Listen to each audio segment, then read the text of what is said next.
pas peur de la mort.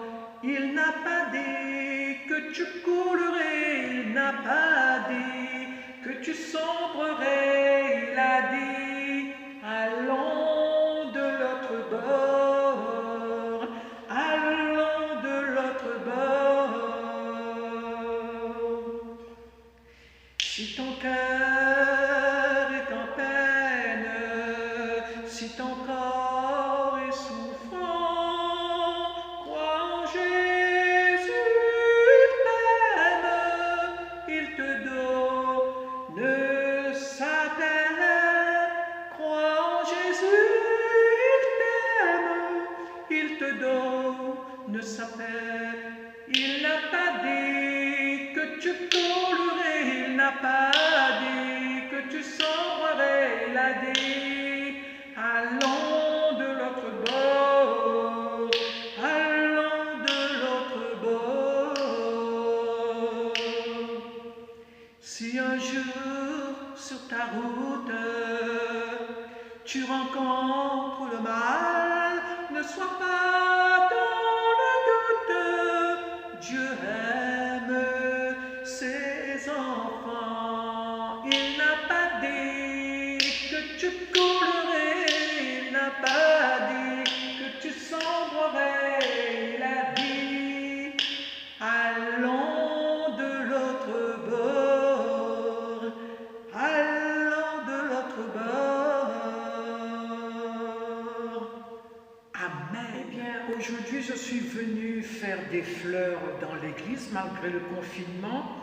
Je viens emmener quand même mes petites offrandes pour le Seigneur. Je fais des bouquets, puisque la personne qui fait les fleurs, elle est loin avec le confinement, elle ne peut pas venir. Alors, malgré que le Seigneur est confiné, je viens quand même emmener des petites fleurs pour le Seigneur. Comme ça, le Seigneur, il est content.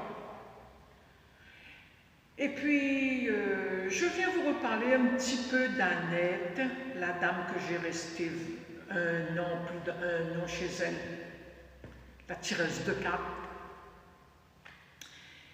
Eh bien, elle habitait à Saint-Denis, dans la courbe derrière la préfecture, pour descendre dans le fond de la petite île, pour y aller à l'église de la Délivrance.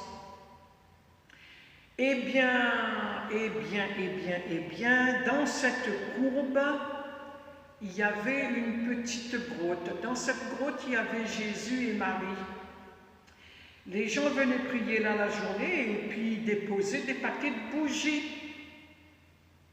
Eh bien, Annette, le soir, souvent, elle me disait, va chercher les paquets de bougies là-bas dans la grotte où les gens à déposer. Eh bien, quand on n'est pas chez soi, on est obligé d'aller le faire, parce que si on ne part pas le faire, elle va te dire, dégage, va de chez elle. Et puis, j'y allais faire. Mais la vieille dame qui me l'avait dit d'aller voir dans l'église, dans la maison du Seigneur, la petite boîte où il y a la petite lumière, parle avec Jésus, Jésus il est là, Jésus il écoute. Elle me l'a dit, ma fille, un jour, quand tu auras des sous dans ta main, va racheter des paquets de bougies et va redéposer ce que tu as pris. Eh bien, une quinzaine d'années plus tard, j'y étais chercher pour 50 francs de bougies. Je suis arrivée devant la petite grotte et puis j'ai dit, maman Marie, Jésus, les années où j'habitais chez Annette à côté, elle m'envoyait le soir chercher les paquets de bougies, là devant toi. Je l'ai fait, mais aujourd'hui, je viens rendre ce que j'ai pris. Et j'ai déposé tous les paquets de bougies, je suis partie. Et je ne regrette pas d'avoir fait, j'ai rendu à César celui qui appartient à César. Et voilà. Et voilà, quand on habite chez les gens, et quand on habite chez les gens qui ont des mauvaises pensées, et il te fait faire des trucs que c'est pas bon, et tu es obligé de faire. Coucou. Au fait, j'ai décidé de faire une vidéo aujourd'hui sur toute ma vie. Bien, je suis née de l'île de la Réunion. Je suis la 5e née d'une famille de 8 enfants. Maman nous apprenait la prière le soir avant de dormir. Notre Père, je vous salue Marie et gloire au Père. On a été baptisés, on a fait la communion. Et on vient d'une famille très pauvre. Et à la campagne, c'était les vaches, cochons, poules, canards et toute cette basse-cour-là. À 16 ans, je me suis cassée, j'ai fugué.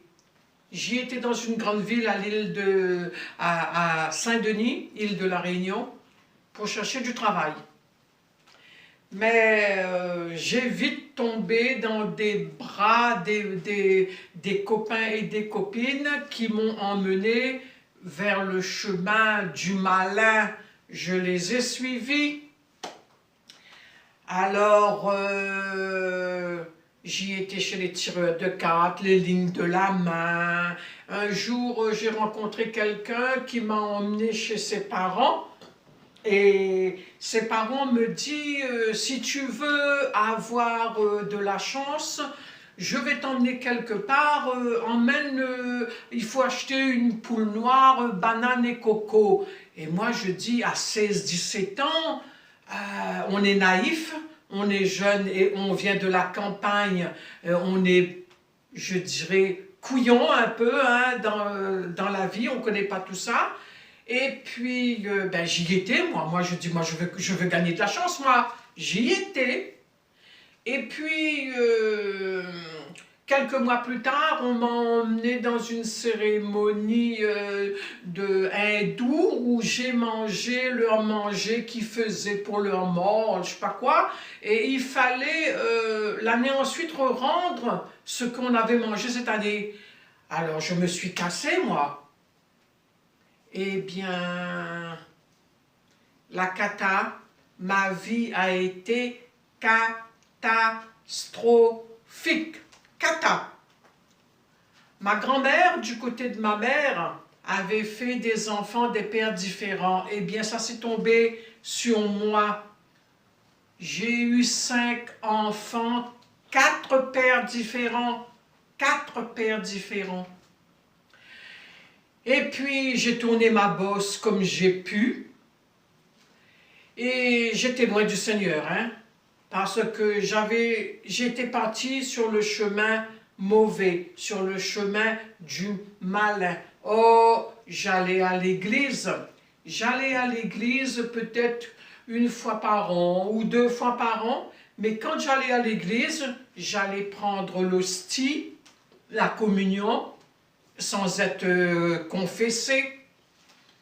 Et puis, ma mère me disait tout le temps, ma mère me parlait du bon larron, que le Seigneur, que Jésus était miséricordieux et tout. Mais moi, je dis, qu'est-ce qu'elle me parle, la maman du bon larron? J'étais pas avec le bon larron à cette époque. Ma mère me disait aussi, mon enfant, si tu as offensé le Seigneur, il faut aller demander pardon au Seigneur. Et moi, ma réponse était, c'est ça, cause toujours. Ma mère me disait, mon enfant, tu as un cœur de pierre, dépose ton cœur de pierre. Mon enfant, un jour le bon Dieu aura pitié de toi. Un jour le bon Dieu aura pitié de toi. Elle me l'a répété, ce bon Dieu aura pitié de toi, une centaine de fois. Et puis la moitié des choses que j'ai fait dans ma vie, j'ai pas été racontée à ma maman. La pauvre, elle est partie, elle ne sait pas la moitié de ma vie. Hein. J'ai tout gardé mes erreurs pour moi. Puis j'ai rencontré des gens qui prenaient pitié de moi, des gens priants qui priaient. Quand ils me voyaient, je leur racontais ce qui m'est arrivé. Eux, ils me disaient, ma fille, je vais prier pour toi, je vais prier pour toi. Et moi, je n'étais pas là avec leur prière. Moi, je dis, ouais, prie toujours. Un jour, il y en a une dame qui me dit, tu sais, je vais prier pour toi, mais tu sais que le temps que je suis en train de parler avec toi, ben, le Seigneur Jésus, il est là près de toi, il a sa main sur ton épaule. Et moi, je lui dis, c'est ça. S'il a la main sur mon épaule, là, pourquoi il ne me touche pas mes deux mains? J'avais des réponses comme ça. Et puis, ben, j'ai galéré, hein, j'ai erré, hein. J'ai connu la faim, j'ai connu la soif, j'ai connu l'humiliation aussi par rapport dans la famille, faire des enfants, des papas différents. J'étais la seule dans la famille, alors j'étais pas trop la bienvenue et je me sentais pas trop bien non plus avec eux. J'ai toujours fui un peu, être un peu loin d'eux. Pour moi, c'était mieux. Alors, un jour, j'étais devant une église. Devant une église, j'ai rencontré une vieille grand-mère. Et cette vieille grand-mère, elle me regarde et elle me dit, mon enfant, entre dans la maison de Dieu, va vers le tabernacle, il y a la petite boîte où il y a la petite lumière. Jésus, il est là, il est vivant. Jésus est vivant. Jésus, il est là, il va écouter ta prière, il est là. Et moi, je dis, ouais, cause toujours grand-mère. J'ai pas été. Puis un jour, je souffrais souvent de mal de tête, mais de mal de tête tous les jours.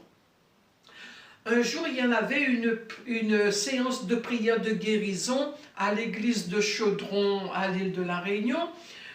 Une amie qui me dit, toi qui es loin du bon Dieu, là, allons dans la maison du Seigneur, là-bas, il fait une messe de guérison, une prière de guérison, allons. Alors j'ai été, mais comme saint Thomas. Mais pendant la séance de prière, j'ai ressenti des frissons dans mon corps. Mais quand j'ai quitté l'église, je suis arrivé chez moi, j'ai constaté que j'avais plus mal de tête. J'ai été guéri de mon mal de tête jusqu'aujourd'hui. Le Seigneur m'a guéri, mais malgré que le Seigneur m'avait guéri à l'époque, c'était dans les années 80, j'ai été encore loin du Seigneur. Hein. Je partais dans sa maison une fois, deux fois, comme ça par an, mais quand j'allais dans sa maison, quand je lui demandais quelque chose, je voulais que quand j'arrivais dehors, c'était exaucé, mais c'est pas comme ça avec le Seigneur. Alors j'étais très loin du Seigneur, très loin du Seigneur, et ma vie a été vraiment catastrophique, catastrophique. En 1986, j'ai quitté l'île de la Réunion pour venir en France, et je croyais à trouver le grand bonheur, la grande joie en France, le grand amour avec un grand A majuscule, quoi. Eh bien, je me suis trompée encore, c'était encore la galère pour moi. Bon, galère pour moi, j'ai eu deux jumelles dernier. Et puis, eh bien là, c'était encore la cata pour moi. Je suis venue voleuse de magasin professionnelle pendant 10 ans et qu'on ne m'a jamais attrapée. Alors, qui vole un œuf vole un bœuf plus tard. Alors, je partais voir le Seigneur, je lui disais que j'étais contente d'être voleuse, j'étais voleuse professionnelle et que je ne volais pas absolument pour moi tout seul, mais je volais, je redonnais aux SDF, aux personnes de la rue. Alors pour moi, j'étais contente de faire ce boulot-là, ce travail-là. Et ma famille de l'île de la Réunion, quand ils ont su que je pouvais voler ici, eh ben eux, ils me disaient de voler pour envoyer pour eux. Hein. Et puis moi, j'étais contente de le faire ça. Eh ben, c'était des vêtements que je prenais et je mettais dans des cartons et j'envoyais pour tout le monde là, à l'île de la Réunion. Hein. Ils ont en profité hein, des cantons et des cantons. Eh bien, je n'ai pas honte de le dire parce que je l'ai fait. Et dans les années 97 à 98, j'avais rencontré déjà une personne qui partait à Medjugorje qui me l'avait donné un chapelet. Et ce beau chapelet de Medjugorje, je portais tout autour de mon cou, malgré que j'y allais pas à la messe et que j'étais loin du Seigneur encore. Et puis, dans les années 98, il m'est arrivé une chose, je me disais que j'étais tombée très bas. Je me suis tombée très bas, mais je dis que le Seigneur, il m'a oublié, j'ai trop péché, j'ai trop offensé le cœur du Seigneur, et c'est là, je me suis revenu en arrière de cette vieille dame qui me l'avait dit: entre dans la maison du Seigneur, va vers la petite boîte où il y a la petite lumière, va causer avec Jésus. Et c'est là que j'ai pris l'initiative de prendre ma petite lumière, ma petite bougie, et j'y étais à la cathédrale, dans la salle en bas, dans la petite chapelle. Eh bien, mon premier rendez-vous avec le Seigneur, eh bien, comme si il m'attendait, il n'y avait personne à part que moi. Je pouvais lui parler haut et fort, comme homme et femme, quoi. Mais moi, je faisais ma prière en haussant la voix. Je dis qu'il va m'entendre, hein, au moins le Seigneur. Et puis, il s'est passé une chose ce jour-là, pour la première fois où j'ai été discuter avec le Seigneur. Et à un moment donné, j'ai entendu le bruit d'une mouche qui a fait le tour de ma tête. Bzzz. Mais là, je me tourne et je regarde, je cherche la mouche dans l'église. Pas de mouche. Alors, pas de mouche. Alors là, je dis, bon, d'accord, pas de mouche. Je pars chez moi, je reviens une deuxième fois. Toujours la deuxième fois, personne dans cet endroit. Je me souviens, ma prière, j'ai dit au Seigneur qu'il était vieux et qu'il avait un bouchon de cire dans ses oreilles et qu'il ne m'entendait pas, mes prières. J'ai tellement offensé son cœur, j'ai tellement été sur le chemin du malin, alors il n'est pas content avec moi. Et là, il s'est passé une chose. Il m'avait envoyé le premier signe, la mouche. Deuxième signe, je ne l'avais pas compris, hein. Aujourd'hui je sais c'était des signes, mais je me suis mis à transpirer, mon corps est devenu chaud, j'essaye de me lever pour partir, mes genoux est resté sur le marbre, collé sur le marbre pendant 2 à 3 minutes. Je pars à la maison, je suis revenu une troisième fois, pour la troisième fois, la lumière s'est assombrie. Je me suis retrouvé carrément dans le noir. Et là, je dis, ben, hey, j'ai resté combien de temps dans cet endroit? Et j'arrive dehors, il y avait un gros soleil magnifique. Mais c'est de là que ça n'allait pas dans ma tête.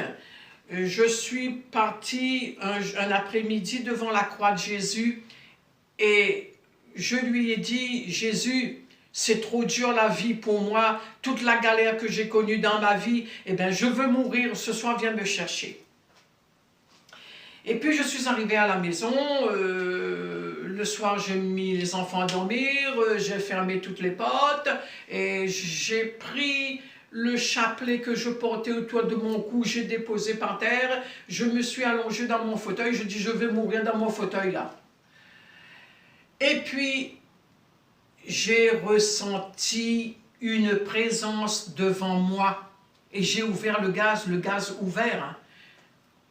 J'ai ressenti une présence devant moi qui me faisait du vent dans le visage. À un moment donné, j'ai entendu mes enfants tousser. Je me suis levé et je me suis touché. Je dis, oh, la mort, il vient pas ou quoi? Pas mort.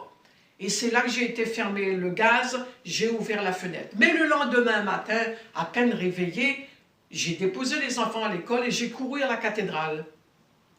J'ai été devant la croix de Jésus. Et là, je lui dis, Jésus, pardonne-moi pour ce que j'ai voulu faire cette nuit. Et je repars, parce que là, je n'étais pas encore grand priant, hein. Je commençais à débuter dans la prière. J'arrive chez moi, j'ai soif, j'ouvre le robinet pour prendre un peu d'eau, pour boire l'eau. Le verre, il glisse dans mes mains. J'essaye de le rattraper, le verre, il tombe sur le rebord de l'évier et ça casse. Je me suis retrouvé à la clinique du Mousseau, 5 points de fil. Alors là, je ne suis pas content avec Jésus. Je retourne à l'église et là, je ne suis pas content avec Jésus. Et là, je lui regarde sur la croix, je lui dis, écoute, si c'est ça ma punition, eh bien, pourquoi tu me fais passer l'autre main pareille et mes 2 pieds pareils? Alors là, il faut faire attention de ce qu'on dit au Seigneur, hein. Eh bien, pendant 5 ans, le jour où ma main s'est blessée, j'avais des douleurs là-dedans, et les clous, le clou et le coup de marteau, je le sentais. Et alors là, je dis, qu'est-ce que j'ai dit au Seigneur? Qu'est-ce que j'ai dit au Seigneur? Et là, je me suis mis à prier. Notre Père, je vous salue Marie, gloire au Père, et les douleurs disparaissaient. 3 jours plus tard, je fais un rêve que je suis morte. Je suis là-haut, mais je dis, Seigneur, qu'est-ce que je fais là? Le Seigneur, il me dit, t'es morte. Je dis, Seigneur, où sont mes enfants? Le Seigneur me dit, c'est toi qui as voulu mourir. Tes enfants n'ont rien demandé. Ils sont en bas. Et toi, tu es ici. Et c'est là j'ai dit, Seigneur, je change d'avis, je ne veux plus mourir, je veux redescendre. Le Seigneur me dit, quand on arrive ici, c'est pour toujours. Quand on arrive ici, on reste, on ne retourne plus en bas. Et là, moi, je dis, oh là là, moi, je veux me casser de là, je veux retourner en bas, je ne veux pas mourir. J'ai changé d'avis. Mais le Seigneur, il a tourné le dos avec moi, il est parti. Et moi, je dis, et je ne vais pas rester là, il faut que je m'en aille de là. Je cours devant, derrière, à droite, à gauche. Mon visage était dans des carrés de vide. Mon visage était dans des carrés de vide. Alors là, je me suis dit, je suis bien morte, là, je suis bien coincée. Alors là, qu'est-ce que j'ai fait? J'ai regardé autour de moi, il y avait des fleurs magnifiques. Là-bas, il y a des fleurs magnifiques. Et là, j'ai commencé à crier pardon. Pardon Seigneur, pardon. J'ai crié pardon au moins une centaine de fois. Une vieille dame est arrivée avec une lumière grand comme un manche à balai. Elle me l'a donnée et elle me l'a dit, va, tu vas retrouver ton chemin. Mais avant de me donner cette lumière, elle me l'a dit, à une condition que tu devrais prier tous les jours. Mais moi, pour partir, j'ai dit oui, oui, oui, pour prendre la lumière et pour partir, j'ai dit oui, oui, oui. Le lendemain matin, je me suis réveillée, je suis repartie à la cathédrale et c'est là que j'ai dit, Seigneur, Jésus, du rêve que je viens de faire hier soir, cette nuit, eh bien aujourd'hui, je viens te donner mon corps, mon âme, mon esprit, je veux t'appartenir. Et puis je rentre chez moi. 3 jours plus tard,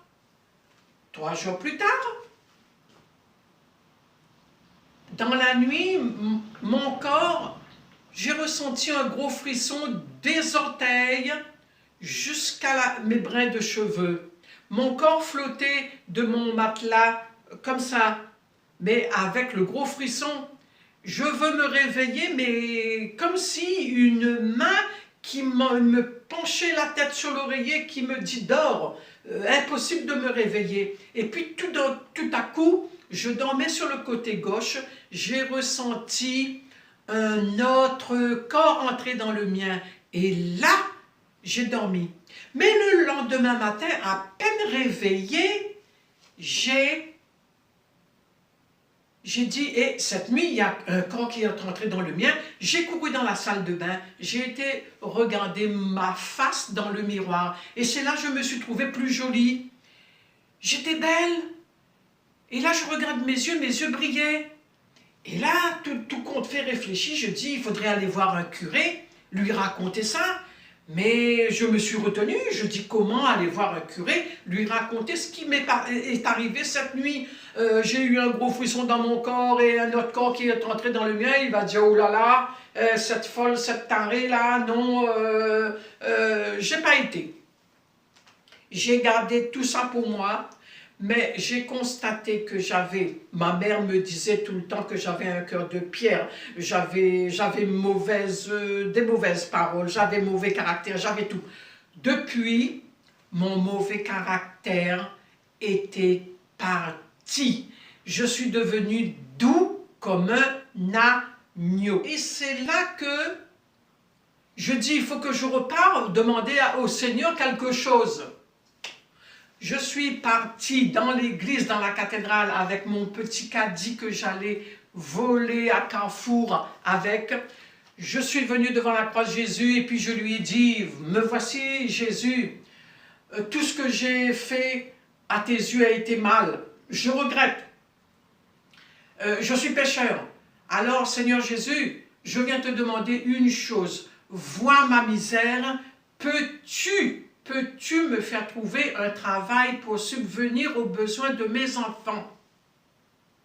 Il suffisait de demander, parce qu'il a dit, venez toquer à la porte, il va vous ouvrir, demandez, vous allez recevoir.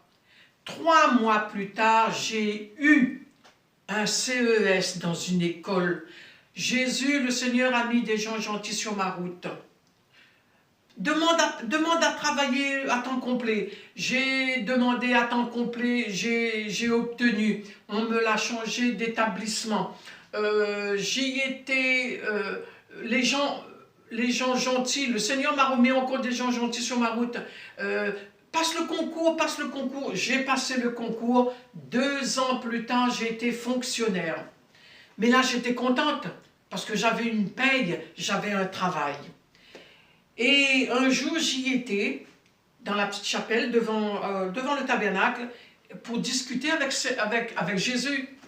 Et là, j'ai dit, Jésus, merci pour le travail que j'ai, mais je voudrais me promener, je voudrais me promener en vacances, mais j'ai peur de me perdre. Alors j'ai dit, Seigneur, peux-tu me donner l'opportunité de faire le tour du monde en prière? Mais entre-temps, j'ai rencontré des gens qui m'avaient donné des petits livres de prière de Étoile Notre-Dame. Je me suis abonnée avec Étoile Notre-Dame. Et depuis 2008, je pèlerine. Le Seigneur m'a fait grâce de pèleriner. J'ai pu pèleriner 2 à 3 pèlerinages par an. J'ai pu y aller à Medjugorje 13 fois. J'ai pu partir à Terre Sainte 4 fois, Fatima 4 fois, une dizaine de fois à Lourdes, une fois à la Pologne, une fois à Rome, Padre Pio Sainte-Philomène, 23 fois en Italie, Notre-Dame des Roses, une fois le sanctuaire de France. Et l'année dernière, j'ai pu y aller en Arménie et au Liban. Alors, que demander? J'ai demandé, le Seigneur m'a donné, mes chers enfants, mes chers amis, le Seigneur demandait et vous recevrez. Mes chers amis, mes chers fidèles, mes chers frères et sœurs, eh bien, vois toute ma misère, tout ce que j'ai fait tous les péchés que j'ai faits, j'ai offensé le Seigneur. Je ne suis pas une sainte. J'ai galéré dans ma vie, mais je suis venu devant le Seigneur. Il m'a relevé. Il m'a sauvé de la mort. Il m'a donné un travail. Il m'a donné des grâces en abondance. Si le Seigneur, dans sa générosité, il m'a relevé, moi, pécheresse que j'étais, eh bien, il va relever encore d'autres personnes. Vous, on va vous relever, le Seigneur, si vous partez devant lui, si vous levez un pas pour partir devant le Seigneur va faire 2 pas vers vous. Alors, mes chers frères et sœurs, celui qui va regarder ma petite vidéo, et le Seigneur m'a sauvé moi et il va sauver encore d'autres personnes. Maintenant, quand je trouve quelqu'un, quand je rencontre des personnes qui me racontent leur vie, eh bien, je leur dis, va devant la petite boîte, va où il y a la petite lumière, va rencontrer Jésus, il est là, c'est là que je leur envoie, mais pas sur le chemin, l'autre chemin tordu là. Le chemin tordu, c'est pas bon. Alors mes chers amis, eh bien je suis heureuse de rencontrer le Seigneur dans mon cœur et je suis contente. Ça fait plus de 20 ans que j'ai donné ma vie au Seigneur et je vis bien. Je vis bien, je vis sans souci, je vis sans tracas. Et mais regarde-moi, il a dit Jésus, venez avec tous vos fardeaux déposés à mes pieds et je vous blanchirai, vous allez sortir blanc comme l'écarlate. Eh mais regarde-moi, je suis blanc aujourd'hui. Jésus m'a sauvé, Jésus m'a guéri, Jésus est tout pour moi aujourd'hui. Amen, amen. Que demandait le peuple?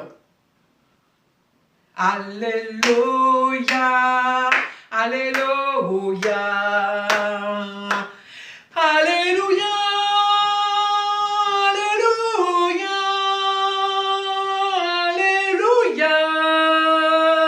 alléluia, alléluia, alléluia. Tu es